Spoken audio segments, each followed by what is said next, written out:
OK, aujourd'hui, on s'attaque à un gros morceau, le livre aussi célèbre que controversé, Les 48 lois du pouvoir. Cet ouvrage prétend décoder tous les mécanismes cachés de l'influence et de la domination. Alors, accrochez-vous parce que l'approche est, disons, assez directe. Pour se mettre tout de suite dans l'ambiance, rien de tel que cette citation de Machiavel. Ça donne le ton, n'est-ce pas? Le livre part d'un postulat assez brutal. Le pouvoir, ce n'est pas une question de justice ou de morale. Non, c'est une question de stratégie pure et souvent c'est impitoyable. L'idée de base, c'est que, qu'on le veuille ou non, on participe tous à ce jeu. L'ouvrage se présente donc un peu comme un manuel d'instruction, une sorte de compilation des stratégies qui ont été observées à travers l'histoire pour non seulement naviguer, mais surtout pour gagner dans cette arène sociale. Un premier thème fondamental, tout est dans l'apparence. Selon le livre, la perception de nos actions est souvent bien plus importante que les actions elles-mêmes. L'image qu'on projette peut absolument tout changer. L'histoire de Mitsutia est un exemple parfait de ça. Au début, il emprunte illégalement le carrosse du roi pour aller voir sa mère malade. Tout le monde trouve ça admirable, un geste de dévotion, mais des années plus tard, quand il n'est plus dans les bonnes grâces du roi, il lui offre une pêche à moitié mangée. Et là, c'est perçu comme une insulte capitale. La leçon est claire, c'est la réputation du moment qui dicte comment nos gestes sont interprétés. Un autre exemple fascinant, c'est celui de l'architecte Brunelleschi. Il illustre la loi numéro 8, faites en sorte que les autres viennent à vous. Forcé de travailler avec un rival, il ne se plaint pas. Il fait juste semblant d'être très malade et arrête de travailler. Évidemment, son rival est incapable de continuer seul. Le projet est paralysé, la ville doit donc le supplier de revenir. Et quand il revient, c'est à ses propres conditions. C'est une démonstration de pouvoir passif absolument magistrale. On continue sur cette idée de contrôle parce que le deuxième grand thème du livre, c'est vraiment la manipulation de la perception. Si on peut contrôler ce que les autres voient et pensent, eh bien, on détient un avantage immense. Et une des tactiques les plus puissantes pour ça, c'est l'absence stratégique. C'est un principe simple, ce qui est toujours disponible perd de sa valeur.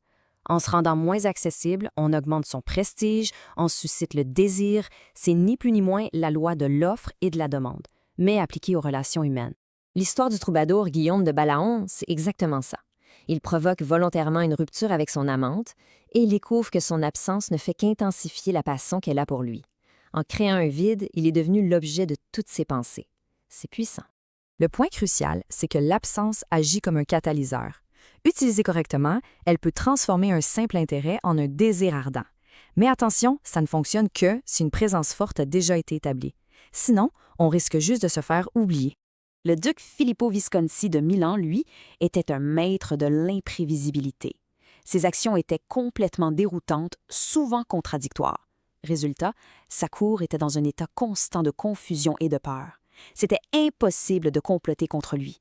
La stratégie est simple. Quand personne ne peut prédire notre prochain coup, personne ne peut se préparer à y faire face.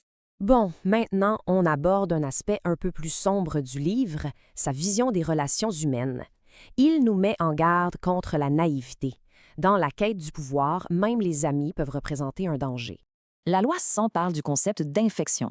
Elle suggère d'éviter les personnes qui sont chroniquement malchanceuses ou malheureuses, parce que leurs problèmes finissent toujours par déteindre sur leur entourage.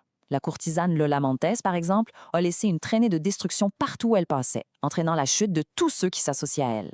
Le livre conseille la quarantaine comme seule solution. C'est radical. Dans la même veine, cette loi propose une approche presque chirurgicale des problèmes. Souvent, dans un groupe, l'agitation ou la mauvaise volonté peut être attribuée à une seule personne influente. En neutralisant cette source, en isolant le berger, le reste du groupe, les brebis, va se disperser ou perdre tout son élan. Pour conclure, c'est important de réaliser que ce livre n'est pas juste un guide pour obtenir du pouvoir. C'est aussi un immense avertissement sur ses coûts et ses dangers. Chaque loi comporte des risques. L'exemple le plus frappant, c'est la toute première loi. Ne surpassez jamais le maître. L'histoire tragique d'Astor Manfredi, ça donne froid dans le dos. Ce prince était doué, populaire, peut-être un peu trop au goût de son nouveau maître, César Borgia. Même s'il s'est rendu, son propre talent a signé son arrêt de mort. Borgia ne pouvait tout simplement pas tolérer quelqu'un de potentiellement supérieur à ses côtés. La logique derrière cette loi est brutale, mais simple. Les personnes en position de pouvoir sont souvent profondément insécures. Si on affiche ses propres talents de manière trop visible, on risque de déclencher leur jalousie, leur insécurité, et ça peut avoir des conséquences fatales. La survie passe souvent par la discrétion et l'art de faire briller les autres. Au final, les 48 lois du pouvoir dressent un portrait cynique mais fascinant des dynamiques humaines. C'est à la fois un guide pratique et un très sérieux avertissement. Ça nous laisse avec une question qui demeure. Dans un monde où l'influence est une monnaie et où les apparences sont reines, est-ce qu'appliquer ces lois est la clé du succès ou est-ce que c'est le chemin garanti vers la solitude et la paranoïa?